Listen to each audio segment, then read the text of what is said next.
लग्नानंतर होईलच प्रेम या मालिकेच्या आजच्या भागात आपण पाहणार आहोत की नंदिनी हॉलमध्ये बसलेली असते आणि पिहू रडतच घरी येते. नंतर नंदिनी पिहूच्या पाठीमागून तिच्या रूममध्ये जाते. तर पिहू खूप रडत असते, खूप घाबरलेली असते. नंदिनी तिला समजवते, विचारते, काय झालं पिहू बाळा, का रडतेस तू, काय झालं तुला, तुला काही त्रास होतोय का? तेव्हा पिहू नाही म्हणते. नंदिनी म्हणते, हे घे पाणी, पाणी पी, शांत हो बघू, काय झालं तुला, अशी काय रडतेस तू, मला सांगशील का? तू सांगितलंस तर मला कळेल ना, अशी नंदिनी तिला समजावत असते. तर पिहू तिथून उठते आणि खूप घाबरलेली असते. नंतर तिच्या हातात ते पेपर्स देते नंदिनीच्या हातात आणि म्हणते की नंदिनी वहिनी, तू मम्माला हे काहीही सांगू नकोस हां. नंदिनी ते पेपर्स बघते तर स्कूलमध्ये जी सरप्राईज टेस्ट झालेली असते त्या टेस्टमध्ये पिहूला 0 मार्क्स मिळालेले असतात. नंदिनी म्हणते, हे असं कसं झालं, पिहू तर एवढी हुशार आहे आणि तिला 0 मार्क्स कसे मिळाले बघू. ती म्हणते, हा बाळा नाही सांगणार मी, बस इथे माझ्या शेजारी, मी काय सांगते ऐक तरी, काय झालं तुला, कशी 0 मार्क्स मिळाली तुला, तू तर दररोज अभ्यास करत असतेस ना, जरी अभ्यास नाही केलास तरी तुला एवढी मार्क नाही मिळू शकत, तुला काही त्रास होतोय का, काय झाले सांगशील का मला? तेव्हा पिहू खूप रडत असते. नंदिनी तिला म्हणते, बरं ठीक आहे, त्रास होतोय ना तुला, मी नाही विचारत काय तुला, आता तू शांत हो बघू, आता तसंच होईल जसं पिहूला वाटतं. त्याच्यानंतर पिहू शांत होते. नंतर दोघेही मिळून सायंकाळची वेळ असते, घरातल्या गणपतीच्या मंदिरासमोर येतात आणि शुभंकरोती म्हणत असतात. त्या दोघींचा शुभंकरोतीचा आवाज ऐकून घरातले सगळे तिथे येतात. जीवा, काव्या, नंदिनी, पार्थ, मानिनी सगळे तिथे असतात. तेही त्यांना जॉईन होतात आणि तेही शुभंकरोती म्हणतात. घरातलं वातावरण अगदी प्रसन्न झालेलं असतं. त्यांचं शुभंकरोती म्हणून झाल्यानंतर मानिनी म्हणते, वा नंदिनी, खूप मस्त वाटते गं, घरात खूप प्रसन्न वाटते, हे सगळं ना तुझ्यामुळे झाले. नंदिनी म्हणते, नाही हो आई, माझ्यामुळं काय, दररोजच असं आपण सगळ्यांनी एकत्र आलं ना, असंच घरातलं वातावरणही प्रसन्न होईल. तशीच सगळी खुश होतात. त्याच्यानंतर जीवा म्हणतो, अरे आज काय हे अचानक, तर हे सगळं पिहूचा माइंड फ्रेश करण्यासाठी नंदिनीने केलेला प्लॅन असतो. त्याच्यानंतर मानिनी म्हणते, अरे जेव्हा आपलं मन शांत नसेल ना, डोक्यात काहीतरी विचार चालू असतात, अशा वेळी देवासमोर येऊन असेच हात जोडायचे आणि देवाला प्रार्थना करायची. बघा खूप फ्रेश वाटतं हां, अशी मानिनी सर्वांना सांगत असते. नंदिनी मानिनीची चेष्टा करायचं ठरवते. नंदिनी म्हणते, आई बाबा कुठे तो? तर मानिनी म्हणते, अरे मलाही सकाळपासून नाही दिसलेत.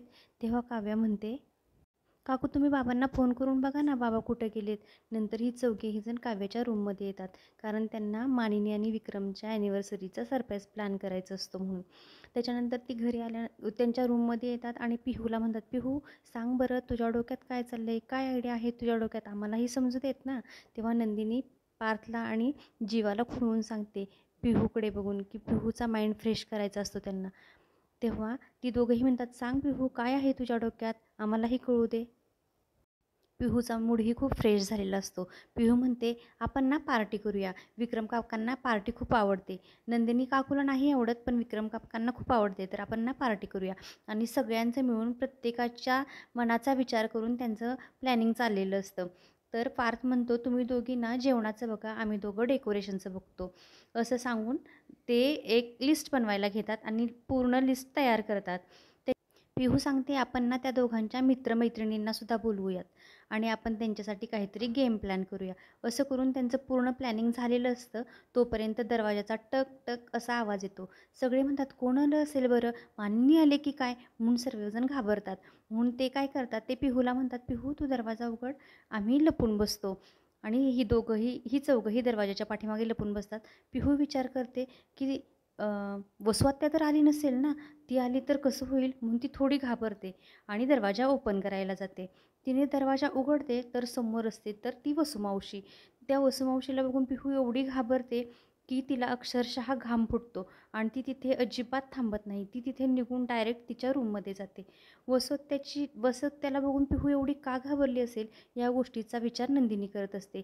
तिच्या डोक्यात आलेलं असतं की अरे त्या दिवशीही जेव्हा पिहूला फिट आलेली होती, तेव्हा वसुहत्या जेव्हा तिथं आल्या तेव्हाच पिहू खूप घाबरली होती आणि आजही वसुहत्यांना बघून का घाबरली असेल बरं.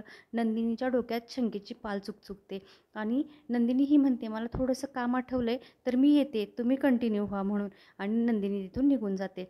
वसुहत्या म्हणते, अरे काय चाललं आहे तुमचं, तुम्ही चौघे इथे काय करताय? तर ती सांगतात की मानिनी आणि विक्रमच्या ॲनिव्हर्सरीची तयारी करतात. इकडे नंदिनी तिच्या रूममध्ये येते. तिच्या पाठोपाठ जीवाही येतो. जीवा म्हणतो, "काय झालं नंदिनी? कसला विचार करतेस एवढा?" नंदिनी म्हणते, "काही नाही हो, असंच." तर तो म्हणतो, "असं कसं? आपण रूममेट्स आहोत ना, तर मला मला सांगावंच लागेल की तू काही विचार करतेस ते. मला माहिती आहे तू पिहूचा विचार करतेस ना." तर नंदिनी म्हणते, "हो, मला थोडंसं पिहूचं टेन्शनच आलं आहे. बघा ना, ती अशी का वागते? मला असं वाटतंय ना, तिच्या डोक्यात काहीतरी चाललं आहे आणि ती आपल्याला सांगू नाही शकत म्हणून." जेव्हा तुम्हालाही कधीतरी असं होत असेल ना, की तुमच्या डोक्यात काहीतरी आहे आणि तुम्हाला ते कुणाला सांगता येत नाहीत, त्यावेळी तुम्ही काय करता बरं? तेव्हा जीवाही एकदम शांत होतो आणि त्यालाही आठवतं त्याच्यासोबत तो आणि काव्या दोघांनी एकत्र घालवलेले क्षण त्याला आठवतात आणि तोही म्हणतो, "नको काळजी करू नंदिनी, मीही याच्यातून गेलोय, काही नाही होणार." आणि मलाही असंच वाटतंय की पिहूही त्या सिच्युएशनमधून जाते. तिच्या डोक्यात काहीतरी आहे, तिच्या मनात काहीतरी आहे, पण ती आपल्याला सांगू नाही शकत. तेव्हा नंदिनी म्हणते, "काय करायचं या मुलीचं? मला खूप टेन्शन आले. अहो, तुम्हाला माहिती आहे का, आज तिच्या स्कूलमध्ये सरप्राईज टेस्ट झाली, त्याच्यातही तिला 0 मार्क्स मिळालेत." जीवा म्हणतो, "हे कसं शक्य आहे? पिहूला आणि 0 मार्क्स? अगं, ती तर खूप हुशार मुलगी आहे. तिला असं कसं झालं?" नंदिनी म्हणते, "हाच तर मला प्रश्न पडला आहे ना, की तिच्या डोक्यात नक्कीच काहीतरी आहे, की ती जी आपल्याला सांगू शकत नाही." जीवा म्हणतो, "आपण काउन्सिलरला बोलवलं तर?" नंदिनी म्हणते, "बरोबर आहे तुमचं, आपण काउन्सिलरलाच बोलवून घेऊ. पण हे मला का नाही सुचलं? तुम्ही खूप हुशार आहात की." तेव्हा जीवाही एक डायलॉग मारतो. नंदिनी म्हणते, "अहो, सुचतंय काय तुम्हाला? किती सिरियस सिच्युएशन आहे आणि तुमचं काय चाललंय?" या दोघांचं ठरतं की आता काउन्सिलरला बोलवायचं. इकडे मानिनी तिच्या रूममध्ये येते. तिची ॲनिव्हर्सरी असते, तर ती मस्त तयार झालेली असते. रूम खूप छान सजवलेली असते. रेड बलून आणि लायटिंगही लावलेलं असतं. ती बेडवरती जाते, तर तिला बेडवरती एक बुके दिसतो. मानिनीला खूप फुलं आवडतात. म्हणून विक्रमने घरी बुके आणलेला असतो. ती बुके हातात घेते आणि म्हणते, "वॉव! किती सुंदर सेलिब्रेशनचं प्लॅनिंग केलं आहे विक्रमनी आणि मला सांगितलेही नाही. कुठे गेलेत हे सकाळपासून? मला त्यांनाही विश करायचं होतं." असा विचार ती मनात करत असते आणि ती दरवाजा उघडायला येते. दरवाजा ओपन करतानाच तिला दरवाजावरती एक चीट लावलेली दिसते. ती चीट ती पाहते आणि म्हणते, "अरे, काय लिहिलं यांनी? नक्की काय डोक्यात आहे यांच्या? काय-काय प्लॅनिंग केलं आहे आज यांनी सरप्राईजचं?" आणि ती चीट काढते आणि वाचते. तर त्याच्यात असं लिहिलेलं असतं, "तिथे भेट मला जिथे तोंडाला पाणी सुटतं, सुखदुःखाच्या पंक्तीत बसलो की प्रेम वाढतं." आणि हे वाचूनच नंदिनीच्या लक्षात येतं की विक्रमनी तिला डायनिंग टेबलवरती बोलवलं म्हणून. म्हणून नंदिनी तिथून निघून जाते आणि ती जेव्हा हॉलमध्ये येते तेव्हा तिला पूर्ण हॉल मस्त बलून आणि लायटिंगच्या माळांनी सजवलेला दिसतो. तिला खूप आनंद होतो आणि डायनिंग टेबलवरती केक ठेवलेला असतो. ती पाहून ती मनातच म्हणते, "हॅपी ॲनिव्हर्सरी विकी." तेव्हा पार्थ आणि सगळी मुलं तिथे येतात आणि म्हणतात, "हॅपी ॲनिव्हर्सरी आई बाबा." तेव्हा पार्थ चिडवतच मानिनीला म्हणतो की, "आई, हा विकी कोण आहे?" आणि सगळीजण खूप खूप हसत असतात. तोपर्यंत मानिनी म्हणते, "अरे, तुमचे बाबा कुठे आहेत? एवढं प्लॅनिंग करून कुठं लपून बसलेत?" तेव्हा विक्रमही किचनमधून बाहेर येतो आणि म्हणतो, "राणी सरकार, हे घ्या, हे सगळं तुमच्यासाठीच आहे म्हणून." आणि तोही बायकोला विश करतो, "हॅपी ॲनिव्हर्सरी मानिनी." असं म्हणून तो मानिनीला विश करतो. मानिनी म्हणते, "काय हे एवढं सगळं कधी प्लॅनिंग केलंत? आम्हाला तरी कळू द्यायचं होतं ना, ॲनिव्हर्सरी तर दोघांची आहे ना." "असू दे गं मानिनी, तू दररोजच सर्वांसाठी सगळंच काही करत असतेस. मग एखाद्या दिवशी मी केलं म्हणून काय बिघडलं?" आणि सगळी हसायला लागतात. विक्रम म्हणतो, "हसताय काय मुलांनो? आज मी माझ्या बायकोला सरप्राईज दिले. उद्या तुम्हालाही तुमच्या बायकोसाठी असंच काहीतरी करायचं आहे हं." तेव्हा मुलंही एकदम शांत होतात. मानिनी म्हणते, "काय हे एवढंच का?" विक्रम म्हणतो, "नाही नाही, आणलाय ना, आणलाय. मला माहिती आहे, गुलाबाची बाग जरी तुझ्यासमोर ठेवली ना, तरी तुला मोगऱ्याचा गजराच लागतो." मानिनीही तो विक्रमी आणलेला मोगऱ्याचा गजरा बघून खूप खुश होते आणि इकडे जीवा आणि नंदिनीलाही त्यांनी आणलेला गजरा आठवतो आणि तेही एकमेकांकडे बघतात. विक्रम आणि मानिनीच्या ॲनिव्हर्सरीमुळे घरातलं वातावरण एकदम मस्त असतं. सगळे छान एन्जॉय करत असतात आणि आजचा भाग हा इथंच संपतो. असाच रोजच्या एपिसोडसाठी प्रेक्षकांनो, आपल्या चॅनेलला नक्की सबस्क्राईब करा. उद्याच्या भागात आपण पाहणार आहोत की जीवा नंदिनीचं बोलणं रम्यानं ऐकलेलं असतं आणि ती वसुहत्याला सांगत असते की, "आई, उद्या जीवा आणि नंदिनी काउन्सिलरला बोलवणार आहेत आणि जर काउन्सिलरसमोर पिहूनी सगळं सांगितलं तर आपली वाट लागणार आहे म्हणून."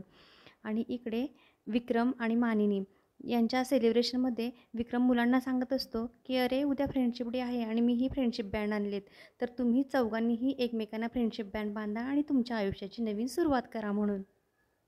तर काय होईल, ही दोघंही हीच आपल्या बायकांना फ्रेंडशिप बँड बांधतील का आणि त्यांच्या नवीन आयुष्याची सुरुवात होईल का?